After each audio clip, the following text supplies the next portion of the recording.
La historia es la siguiente. La reina Camila, la mujer a quien durante 30 años le dijeron que nunca sería aceptada, ha sido discretamente apartada. Sus patronazgos se han reasignado a manos más jóvenes. Su nombre ha ido desapareciendo de la prensa de la corte hasta que pasan semanas enteras sin aparecer. Una nueva generación ha tomado el relevo y un hijastro que nunca la quiso allí, por fin tiene el poder suficiente dentro de la institución para actuar en consecuencia. Es una historia sencilla. Tiene un principio, un villano, una víctima y un final que se siente como justicia. Ha estado circulando de una u otra forma durante 3 años y ha generado más titulares que casi cualquier otra historia real de este reinado. Y aquí está la parte que casi nadie se detiene a comprobar. El año en que el rumor alcanzó su punto álgido, el año en que los vídeos se multiplicaron, los titulares se volvieron más estridentes y las secciones de comentarios se llenaron de gente convencida de que estaban presenciando una lenta destitución. Fue el mismo año en que los registros públicos documentados afirman que ocurrió exactamente lo contrario. No una versión ligeramente diferente, no un matiz, todo lo contrario. Hay un documento que aclara la situación real de Camila. Es público. Lo ha sido desde febrero de 2022. Fue escrito por la única persona viva en ese momento cuya palabra sobre el tema tenía verdadero peso y se publicó deliberadamente, en una fecha elegida para lograr la máxima fuerza simbólica. Casi nadie que repite el rumor ha leído una sola palabra. Si quieres acceder a las partes de estas historias que se omiten en los titulares, suscribirte solo toma un segundo y mantiene este tipo de contenido en tu feed. Comienza con el rumor y tómalo en serio porque tiene más fundamento del que suelen admitir quienes lo descartan. Su versión más sólida es más o menos la siguiente.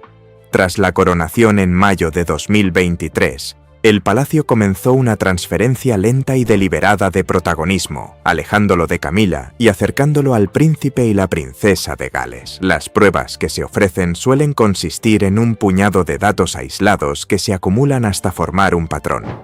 Patrocinios que antes se asociaban con Camilla aparecen ahora bajo otros nombres.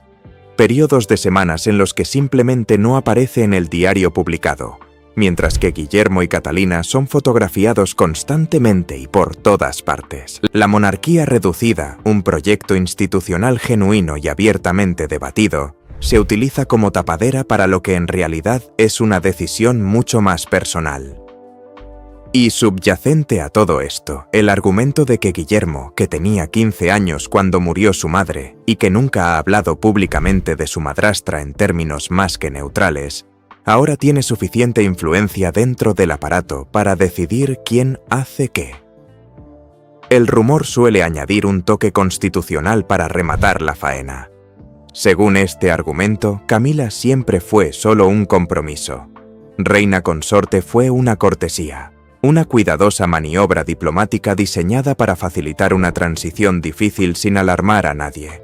Y las cortesías, por su naturaleza, pueden retirarse. Una vez que Carlos muera, continúa la historia, no quedará nadie con motivos para proteger el acuerdo, y Guillermo lo dejará extinguirse discretamente.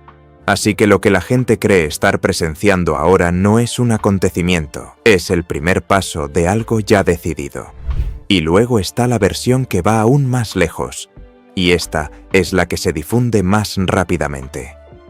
Sugiere que todo está prácticamente hecho y que el palacio simplemente está gestionando la imagen pública, que las ausencias no se deben a problemas de salud, que los comunicados sobre su salud son una excusa para encubrirlo, que la reducción de la agenda no se debe a que su cuerpo esté perdiendo facultades, sino a una decisión que se implementa compromiso tras compromiso cancelado, de una manera que nunca requiere que nadie anuncie nada. Porque anunciar las cosas nunca ha sido la forma en que esta institución ha funcionado. Debajo de cada versión subyace una lógica emocional, y esa lógica emocional es, sinceramente, la parte más sólida de toda la estructura. Millones de personas presenciaron los acontecimientos de la década de 1990 en tiempo real. Recuerdan lo que Diana dijo en esa entrevista y cómo lo dijo. Recuerdan lo que había en las grabaciones. Recuerdan las encuestas que situaban a Camila entre las figuras públicas más impopulares de Gran Bretaña. Y recuerdan una década en la que los periódicos nacionales la describían con un lenguaje que hoy daría pie a un debate serio sobre la conducta de la prensa. Para un público que conserva ese recuerdo, la historia del hijo de Diana corrigiendo discretamente los registros históricos no requiere pruebas. Llega como algo ya creído. Se siente menos como una noticia y más como una deuda que finalmente se salda. Y una historia con semejante peso no necesita pruebas para difundirse. Solo necesita repetirse. Entonces, ¿por qué algo con tan poca documentación sobrevive año tras año, absorbiendo cada contradicción y resurgiendo con más fuerza? Porque la institución en cuestión ha construido a lo largo de casi un siglo el entorno más perfecto del mundo para que este tipo de historia florezca.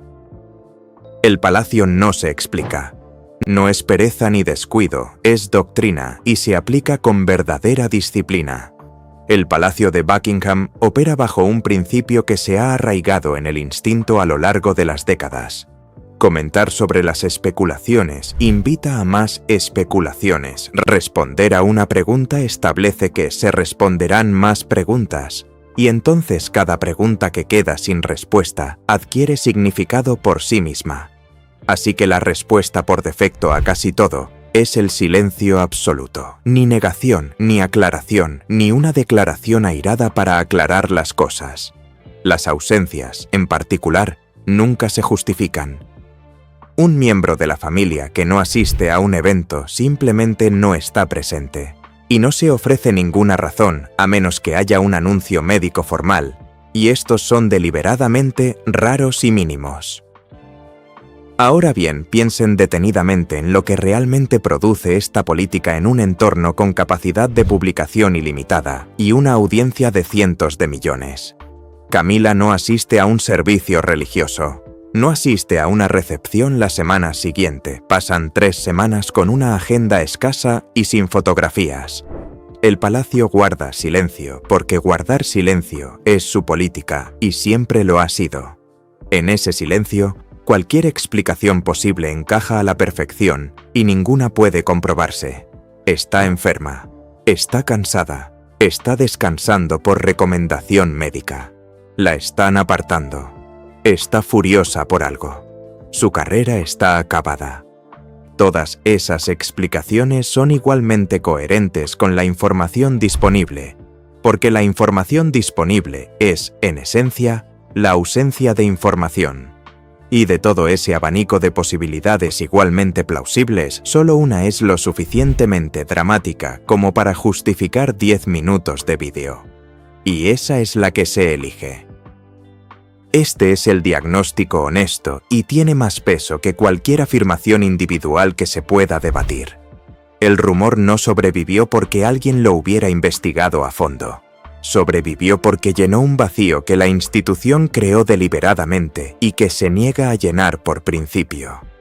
El silencio del palacio no es neutral. Es materia prima y existe toda una industria que sabe exactamente qué hacer con ella. Hay una segunda razón, y es considerablemente menos halagadora para el resto de nosotros. La historia es satisfactoria. Resuelve una queja pública de décadas sin exigir que nadie haga ni admita nada. Presenta a un hijo como leal a la memoria de su madre, a una madrastra como una intrusa que finalmente recibe su merecido, y a la historia como algo que se equilibra silenciosamente si se espera lo suficiente. Las historias que satisfacen viajan más lejos que las que son veraces y viajan considerablemente más rápido. Y quienes las difunden no mienten, se lo creen. Se siente bien y sentirse bien es la única verificación que recibe la mayoría del contenido en este espacio.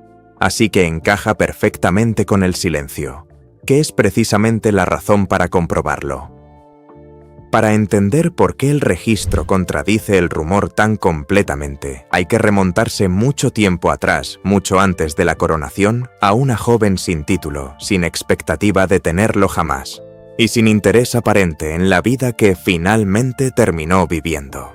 Shamila Rosemary Chand nació en julio de 1947 en el seno de la acomodada clase media alta inglesa.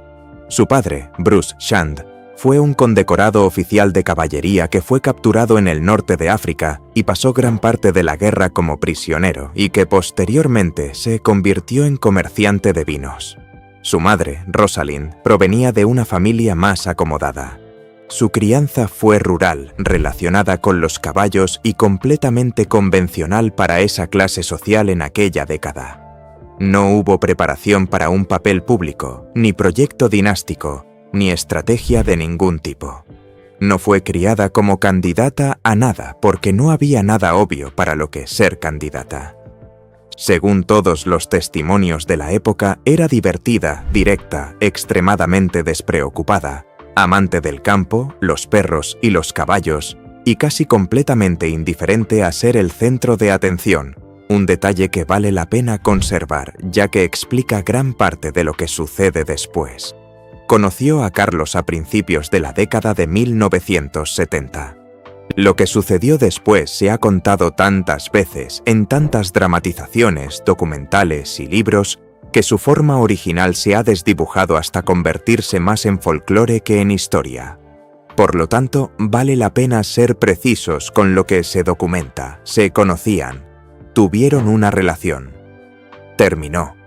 En 1973 ella se casó con Andrew Parker Bowles, oficial de la caballería de la Casa Real, y tuvieron 2 hijos. En 1981, Carlos se casó con Lady Diana Spencer en la Catedral de San Pablo ante una audiencia televisiva mundial que en aquel momento fue la mayor jamás reunida para un evento en el mundo. Lo que siguió durante la década y media siguiente fue el colapso matrimonial más público de la historia moderna, y Camila estuvo en el centro de todo sin siquiera sostener un micrófono. Los detalles dejaron de ser privados y se convirtieron en dominio público, objeto de debate en programas matutinos de televisión, en bares y en las mesas de las cocinas.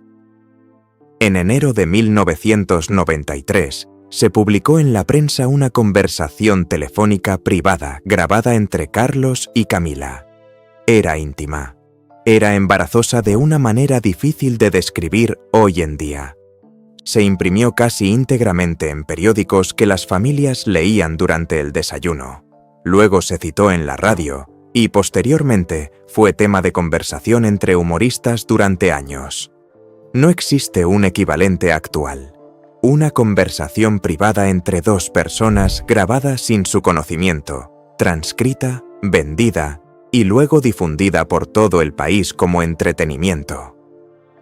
Aquí está la parte que se omite en casi todas las versiones y es la que explica todo lo que sucedió después. Camila no respondió. Ni esa semana, ni ese año, ni el siguiente, ni el otro. No concedió ninguna entrevista para rehabilitarse, no habló con periodistas afines, no escribió un libro, ni publicó un perfil favorable, ni se sentó con un locutor amigo, ni contrató al tipo de publicista que podría haber iniciado la larga labor de cambiar la opinión pública. Durante los peores momentos, durante la separación y el divorcio, durante 1997 y todo lo que ese año significó y lo que la transformó, durante años de ser descrita en la prensa con términos frecuentemente crueles, no dijo nada públicamente al respecto. Ni una palabra de autodefensa, ni una corrección, ni una queja. Ese silencio no fue pasivo. Consideremos lo que realmente implicó. Cada día, durante casi una década, se escribía una versión de los hechos sobre ella que podía refutar, y cada día optó por no hacerlo. Cualquiera que haya sido descrito injustamente ante un pequeño grupo de personas sabe lo difícil que es eso, y multiplíquenlo por todo un país y por 15 años. Simplemente siguió apareciendo. Lentamente, en silencio. Una organización benéfica aquí, una recaudación de fondos allá, nada que se pareciera a una campaña, y si lo fue la campaña más lenta que jamás se haya llevado a cabo. No hubo momentos preparados para cambiar opiniones, fue una acumulación gradual, una pequeña aparición tras otra a lo largo de los años, en los que la expectativa razonable era que nada cambiaría jamás. Se casaron el 9 de abril de 2005. Una ceremonia civil en el Guildhall de Windsor, seguida de un servicio religioso y de dedicación en la capilla de San Jorge. La reina no asistió a la ceremonia civil, que en aquel momento se atribuyó a su cargo como gobernadora suprema de la Iglesia de Inglaterra, pero sí asistió a la bendición posterior y ofreció la recepción en el castillo de Windsor. En otras palabras, incluso la boda fue una negociación. Si entonces llegó la decisión que revela más sobre Camila que cualquier entrevista. Por matrimonio, se convirtió legalmente en la princesa de Gales. El título le pertenecía automáticamente en el momento en que terminó la ceremonia. Nunca lo usó. En su lugar se la conocía como Duquesa de Cornualles, un título igualmente suyo, pero sin apenas peso, historia ni simbolismo. La postura pública declarada en aquel momento fue que cuando Carlos se convirtiera en rey, sería conocida como princesa consorte en lugar de reina. Fue un acto deliberado de distanciarse más de lo que le correspondía, justo en el momento en que nadie podía criticarla por tomar lo que le pertenecía por derecho. Y fíjense en lo que implicaba. Era una admisión inherente a la estructura de su propio matrimonio de que gran parte del país no estaba preparada y que ella prefería esperar antes que forzar las cosas.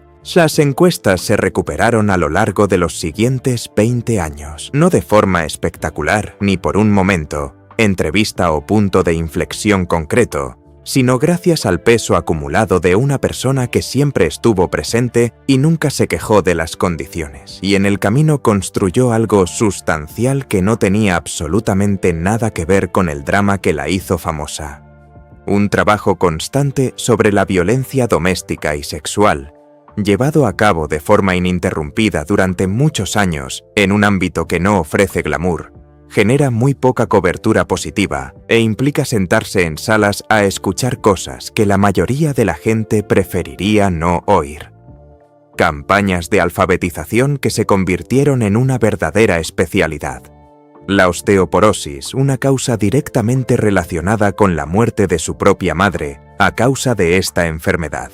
La sala de lectura, que ella fundó y que pasó de ser una idea a una organización benéfica en pleno funcionamiento con un programa real. Luego llegó febrero de 2022 y toda la cuestión cambió con una sola frase publicada. El 5 de febrero de 2022, en el 70º aniversario de su ascensión al trono, la reina Isabel II publicó un mensaje a la nación. Fue un documento sustancial para sus estándares, abordaba el próximo jubileo de platino, agradecía al público 70 años de apoyo y reflexionaba sobre su reinado.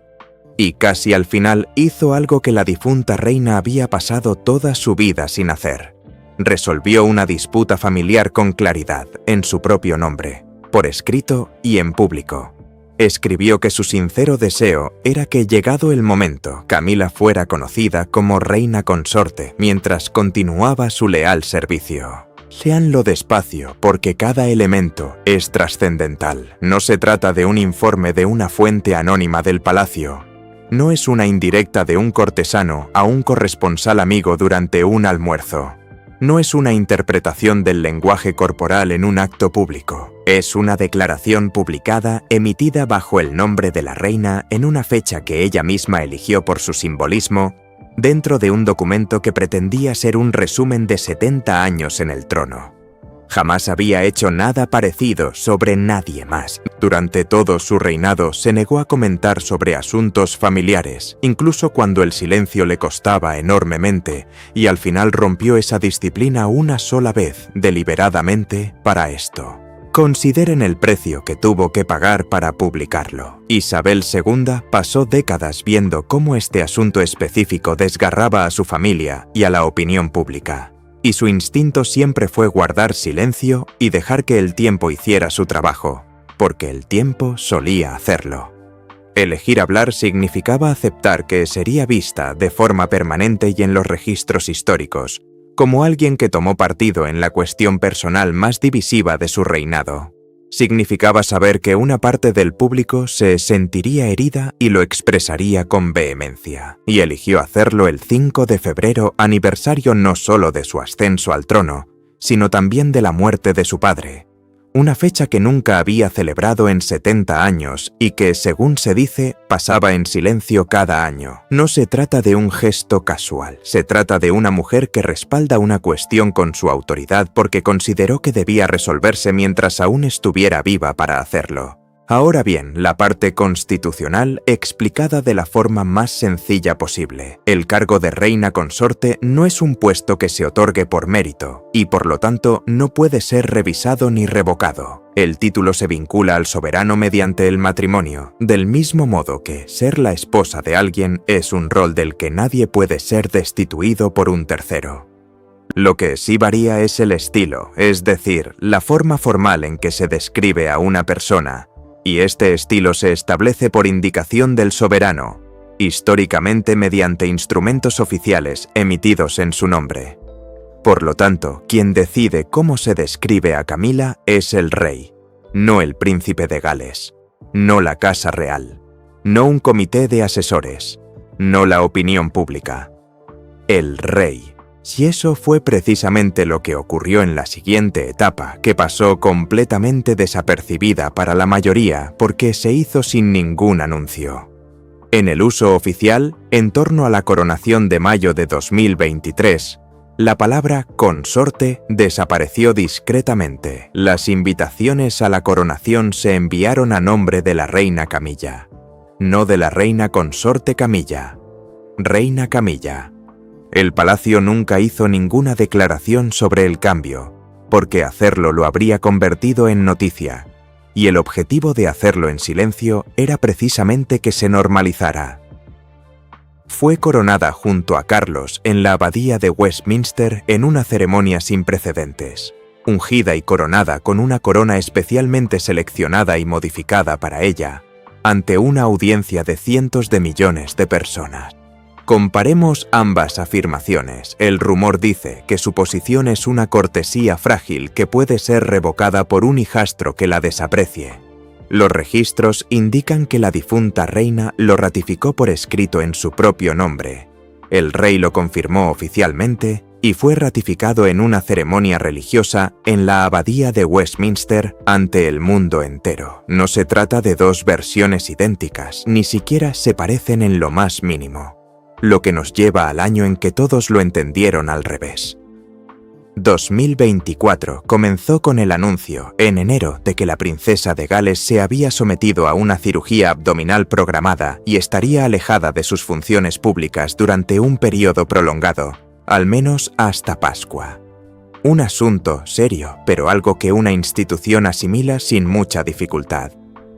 El 5 de febrero, el Palacio de Buckingham anunció que al rey le habían diagnosticado un tipo de cáncer, detectado durante un procedimiento anterior, y que se retiraría de sus funciones públicas mientras recibía tratamiento. 6 semanas después, en marzo, la princesa de Gales publicó un mensaje de vídeo personal en el que decía que a ella también le habían diagnosticado cáncer y que había comenzado un tratamiento de quimioterapia preventiva. Reflexionemos un momento sobre la magnitud de esto, porque la familiaridad lo ha simplificado. En aproximadamente 8 semanas, la monarquía perdió a la soberana y a la futura reina de sus funciones públicas simultáneamente. No reducidas, sino apartadas. El rey continuó con el trabajo estatal y constitucional, las ceremonias oficiales, las audiencias y el papeleo que nunca deja de llegar, independientemente del estado de salud de quien lo recibe. Pero la parte visible, ceremonial, la presencia pública de la institución, la que el público experimenta y la que justifica todo el sistema ante un país escéptico, de repente tenía un enorme vacío. Alguien tenía que ocupar ese lugar. Ahora bien, recordemos lo que dice la propia cronología del rumor sobre este período exacto. Fue entonces cuando supuestamente Camila estaba siendo relegada. Menos compromisos, un papel menos importante, discretamente marginada por un príncipe de Gales que consolidaba su posición mientras todos estaban distraídos. Esa es la afirmación. Analicemos lo que hizo en realidad, basándonos únicamente en compromisos públicos que fueron fotografiados por cientos de periodistas en aquel entonces. Su carga de trabajo público aumentó considerablemente. No solo ligeramente, sino dentro del margen de error. Se convirtió en una de las integrantes más ocupadas de la familia real ese año, y así lo informaron en su momento medios de comunicación de todo tipo, incluyendo algunos que no sentían especial aprecio por ella y que tenían un largo historial de publicar lo contrario. Asumió compromisos que el rey no podía cumplir. Asistió a eventos donde se espera la presencia de la familia y donde una silla vacía se convierte en noticia. Continuó con su labor de mecenazgo, además de cargar con una responsabilidad heredada.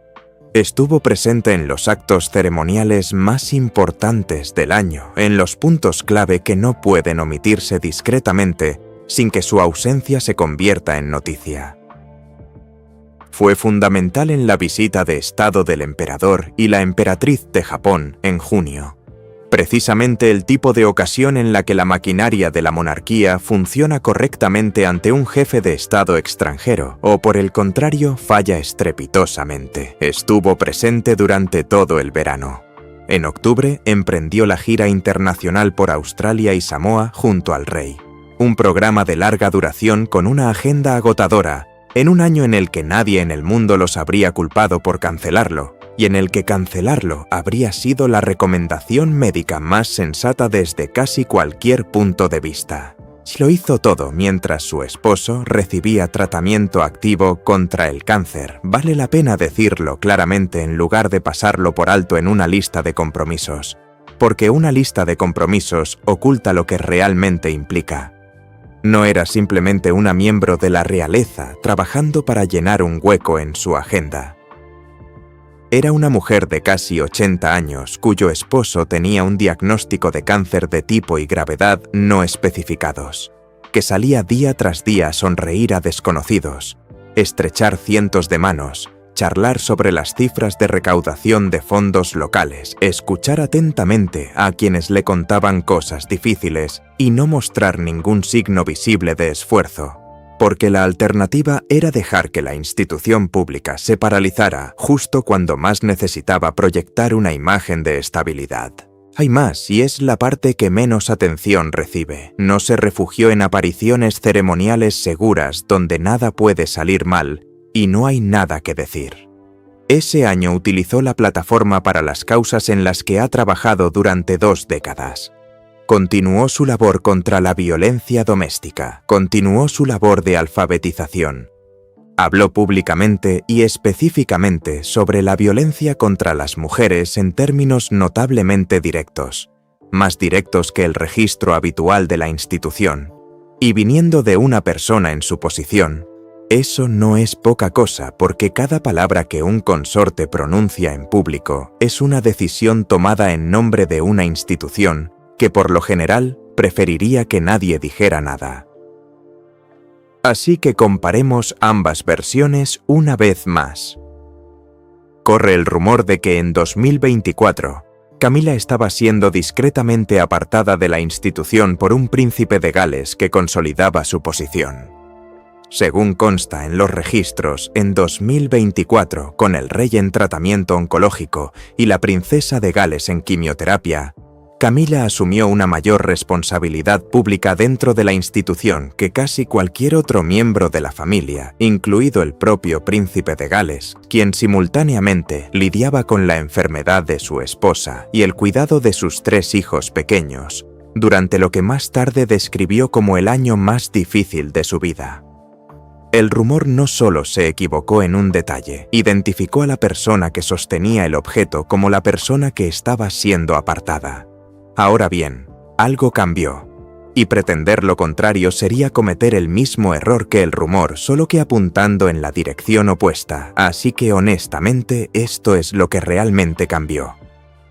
A finales de 2024, el ritmo de Camila disminuyó notablemente. En noviembre enfermó de una infección pulmonar, y así se anunció. Canceló compromisos, incluido el Festival del Recuerdo, un evento fijo que no había faltado a la ligera, y sus médicos le aconsejaron un periodo de descanso. Posteriormente, hubo más ajustes en su agenda y los informes del periodo siguiente describían consistentemente un horario más selectivo. Nada de esto se ocultó. Se anunció de la forma habitual, como un asunto de salud, en aquel momento, porque eso era lo que era. Y aquí está la cuestión de una mujer de casi 80 años trabajando con esa intensidad durante un año sin un descanso real, mientras su marido está en tratamiento contra el cáncer. La reducción no era prueba de una conspiración, era prueba de que el cuerpo reacciona como lo hace cuando se le exige soportar más de lo que está diseñado para soportar durante más tiempo del razonable. En realidad, la pregunta más interesante no es por qué bajó el ritmo a finales de 2024, sino cómo logró mantenerse activa durante la mitad del año. La cuestión del mecenazgo merece una explicación adecuada, ya que es donde reside la mayor parte de la confusión y porque su funcionamiento casi nunca se explica en los vídeos que lo utilizan como prueba. Un mecenazgo es una asociación formal entre un miembro de la familia real y una organización. El miembro de la realeza actúa como figura representativa, aportando visibilidad, asistiendo a eventos, organizando recepciones y colaborando en la recaudación de fondos al otorgar peso institucional y atención mediática a una causa que de otro modo tendría dificultades para conseguirlo. Existen cientos de mecenazgos en la familia real en su conjunto. Algunos miembros de la realeza de alto rango ostentan decenas, a veces más de 100 en el caso de figuras con larga trayectoria. Y los mecenazgos cambian constantemente. Siempre ha sido así. Cuando cambia el reinado de un monarca, se lleva a cabo una revisión exhaustiva, ya que la distribución que tenía sentido para la familia de un soberano no necesariamente lo tiene para la siguiente, sobre todo si la nueva familia es más pequeña. Las organizaciones vinculadas a un monarca fallecido deben reubicarse. Algunas se transfieren al nuevo rey, otras a la reina, otras al príncipe y la princesa de Gales, otras a otros miembros activos, y varias se retiran discretamente porque el vínculo personal natural ha terminado y nadie se beneficia de una asociación nominal a la que nadie tiene tiempo de prestar atención.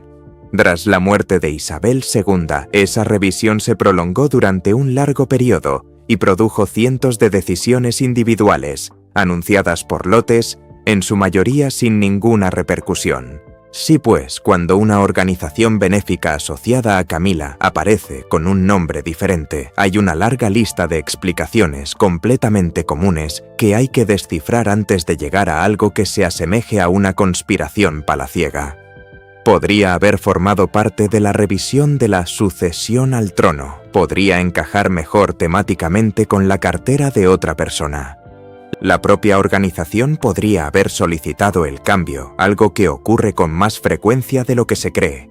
Es posible que Camila renunciara a ello deliberadamente para concentrarse en las áreas que más le importan, que es precisamente lo que haría cualquier persona sensata que, a sus 70 y tantos años, justificara una carga de trabajo excesiva y lo que el palacio lleva tiempo insinuando sobre su agenda.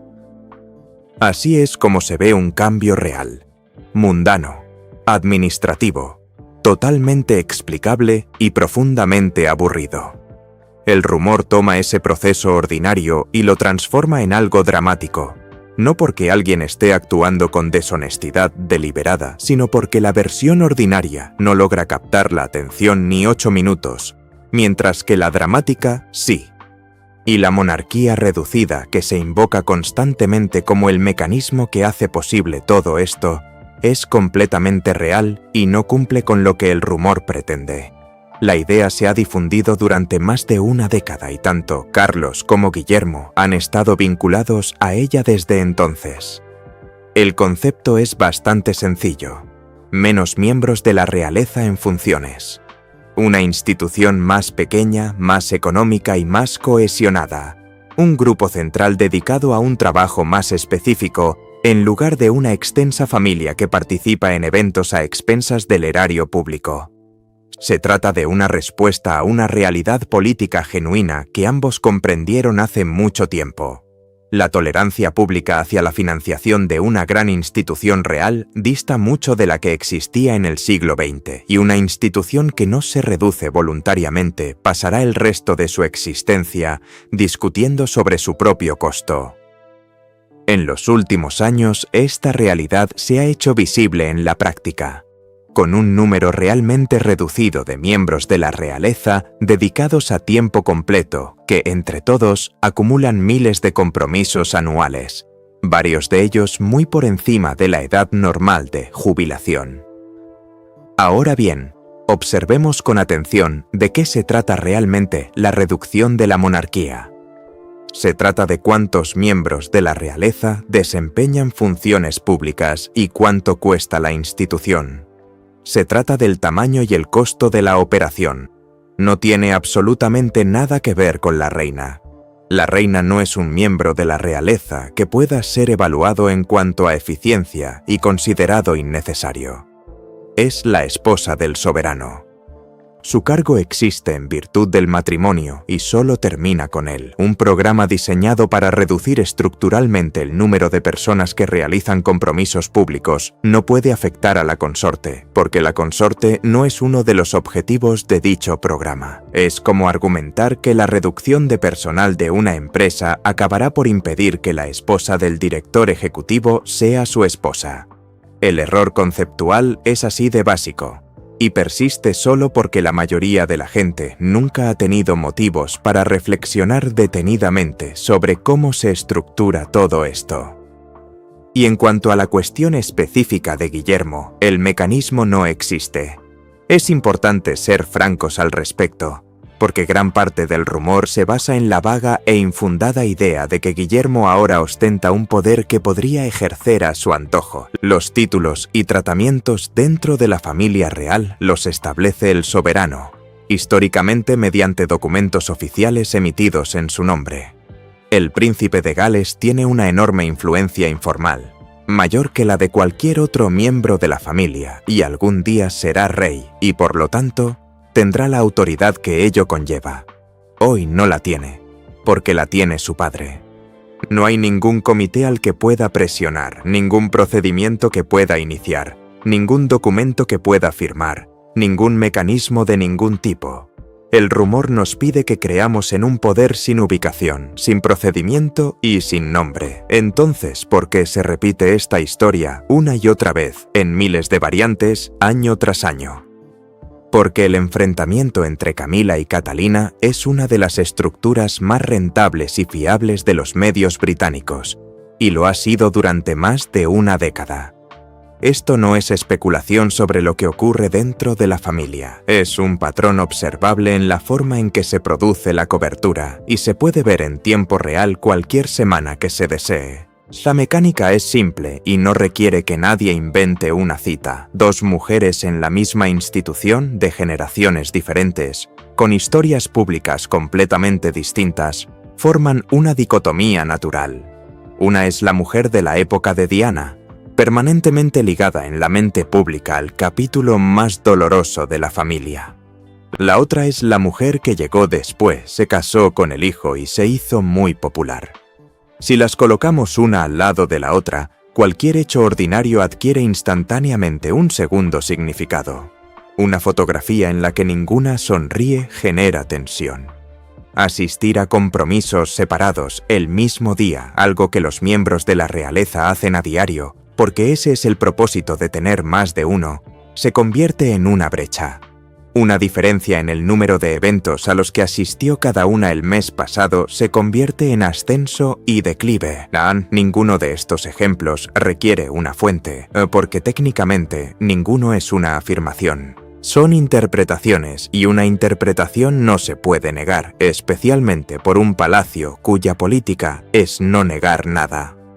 La estructura de incentivos hace el resto del trabajo automáticamente. Un titular que diga que un miembro de la realeza asistió a un evento de alfabetización pasa prácticamente desapercibido. Un titular que insinúe una ruptura entre dos mujeres de la realeza sí tiene repercusión, y esa repercusión se mide en minutos, con precisión, en un panel de control, y la medición determina qué se publicará mañana.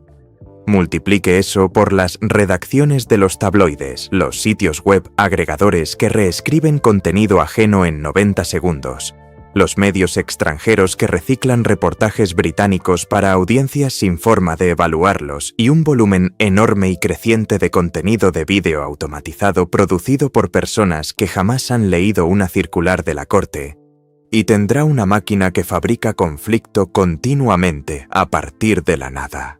Y aquí está el mecanismo que la hace inmortal. Como el palacio nunca niega nada, ninguna historia de este tipo se silencia realmente. No se desmiente ni desaparece. Simplemente se silencia por un tiempo y regresa 6 meses después con un nuevo titular añadido a la misma base vacía. Y cada regreso lo consolida más, porque la gente recuerda haberlo oído antes y confunde la familiaridad con la confirmación. Una sola negación clara acabaría con todo. Pero no hay negaciones, así que perdura para siempre y seguirá circulando de alguna forma dentro de 5 años. Hay otro aspecto que vale la pena mencionar porque explica por qué esta década en particular ha sido tan productiva para estas historias. El público ya no es solo británico. El contenido sobre la realeza ahora es consumido masivamente por personas sin ningún contexto local, sin recuerdos de la década de 1990 tal como se vivió, sin familiaridad con el funcionamiento de la circular de la Corte, que es un mecenazgo, o por qué una consorte no es una empleada. Para este público, cualquier afirmación tiene la misma autoridad, porque no hay antecedentes con los que contrastarla. Y el formato en sí hace el resto. Una voz en off segura sobre imágenes de archivo de un palacio suena exactamente igual, ya sea que describa una visita de estado documentada o un evento que nunca ocurrió. Lo cual nos lleva al verdadero tema de esta historia. La mujer que, según el rumor, fue borrada es la que permaneció. Ese es el giro radical y se sostiene ante los hechos en cada punto que se pueda verificar. Cuando la institución estaba más expuesta, cuando el rey estaba en tratamiento y la princesa de Gales en quimioterapia, y todo el aparato visible de la monarquía podría haberse paralizado durante 1 año sin que nadie pudiera criticarlo con justicia, la persona que seguía entrando en las salas, estrechando manos y diciendo lo correcto a las personas adecuadas, era la misma a quien durante 30 años le habían dicho que no pertenecía a ninguna de esas salas. Hay una ironía en esto que resulta casi demasiado perfecta para ser real. Toda la vida pública de Camila ha estado marcada por una sola acusación, que tomó algo a lo que no tenía derecho. Y el año en que esa acusación resonó con más fuerza en su forma moderna, disfrazada de rumor de que finalmente sería destituida, fue el año en que le dio a la institución mucho más de lo que tenía derecho a pedirle a una mujer cercana a los 80 años cuyo marido padecía cáncer. Nunca defendió su postura. No la defendió en 1993, ni en 2024, ni lo hará el año que viene. Dejó que la historia hablara por ella, y más allá de lo que se piense sobre cómo llegó a donde está, y cada quien pensará lo que quiera, y con razón, el registro de lo que hizo una vez allí no está seriamente en duda. Está escrito, ocurrió ante las cámaras. Cualquiera con conexión a Internet puede comprobar cada afirmación de los últimos 10 minutos en unos 20 minutos de lectura. Nada de esto significa que no haya dudas sobre su futuro. Las hay, simplemente no es el futuro dramático que algunos pretenden vender. Camila tiene casi 80 años. Carlos también tiene 70 y tantos y padece un cáncer que, según el palacio, está controlado y cuyo tratamiento continúa. Su reinado comenzó más tarde que casi cualquier otro en la historia británica, y ambos supieron desde el primer día que no sería largo en comparación con los reinados anteriores. Esto no es un escándalo ni un secreto.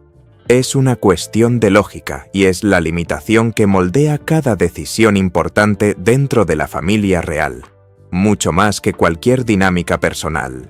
La práctica, esto significa que el ritmo de 2024 era irrepetible y nadie involucrado jamás imaginó que lo sería.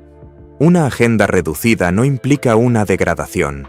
Es algo que le sucede a todo ser humano tarde o temprano, y que ocurre antes y con mayor intensidad a quienes acaban de pasar un año haciendo mucho más de lo que deberían.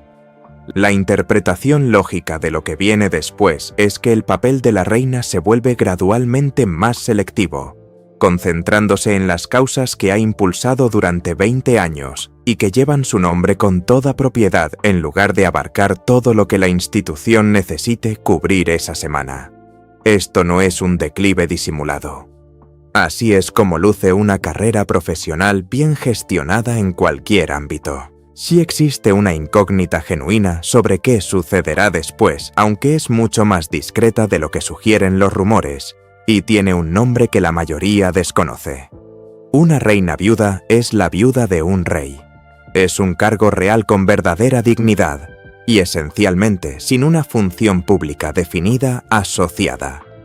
Históricamente, las personas en esa posición se han retirado considerablemente, y cuando no lo han hecho, generalmente reflejaba su temperamento personal más que una decisión impuesta. Que Camila desee seguir desempeñando un papel público en ese momento es una pregunta totalmente razonable, pero afirmarlo es completamente irrazonable, porque nadie lo sabe, ni siquiera ella misma, ya que no es algo que se decida de antemano. Lo que sí se puede afirmar es que la forma en que se presenta la información es crucial. Existe una versión de esta conversación que trata el futuro de una anciana como una lucha de poder narrada con música dramática de fondo, y otra que la presenta tal como es: una persona que se acerca al final de una larga vida laboral en un trabajo inusualmente extraño en compañía de un esposo enfermo. La segunda versión es mucho menos emocionante. Sin embargo, resulta ser la correcta y es la que se contaría sobre cualquier otra persona en el país en la misma situación. Así que aquí es donde todo termina. Un rumor circuló durante 3 años, generando miles de titulares y millones de visitas, y no solo carecía de fundamento, sino que era una versión distorsionada. Describía a una mujer siendo expulsada de una institución precisamente durante el periodo en que ella misma sostenía esa institución, y lo hacía mientras las pruebas estaban a la vista del público, fotografiadas, fechadas y de libre acceso. Y sobrevivió no porque alguien lo examinara y lo considerara fiable, sino porque la institución en cuestión tiene una política centenaria de no dar explicaciones, y el silencio acepta cualquier historia que se le cuente sin ofrecer ninguna respuesta. El registro estuvo disponible todo el tiempo, un mensaje publicado de una reina que casi nunca publicó nada personal en 70 años. Una coronación vista por cientos de millones de personas. Una circular de la corte que enumera todos los compromisos de los miembros de la realeza, publicada continuamente y leída casi por nadie fuera del sector. Un año de apariciones documentadas en fotografías por cientos de periodistas que estuvieron presentes físicamente. Nada estaba oculto. Era difícil de acceder ni estaba restringido por un muro de pago. Simplemente era menos interesante que la alternativa, y lo menos interesante siempre pierde. Hay algo que merece la pena reflexionar sobre esto, y va mucho más allá de esta familia. La forma más segura de equivocarse sobre la realeza no es la falta de información, sino preferir la versión que parece justa. Samila no corregirá nada de esto. Ha tenido 30 años para empezar y nunca ha aprovechado la oportunidad. Y no hay razón alguna para esperar que lo haga ahora. Seguirá trabajando en organizaciones benéficas de lectura, en la lucha contra la violencia doméstica, en recepciones y visitas a hospitales, hasta que la edad o la salud se lo impidan. Seguirán apareciendo titulares y se seguirán grabando vídeos, pero nada de eso cambiará lo más mínimo su labor de un martes por la mañana en un centro comunitario de un pueblo del que nadie que lo vea ha oído hablar. Esa siempre fue la respuesta, simplemente nunca fue la historia que nadie quería.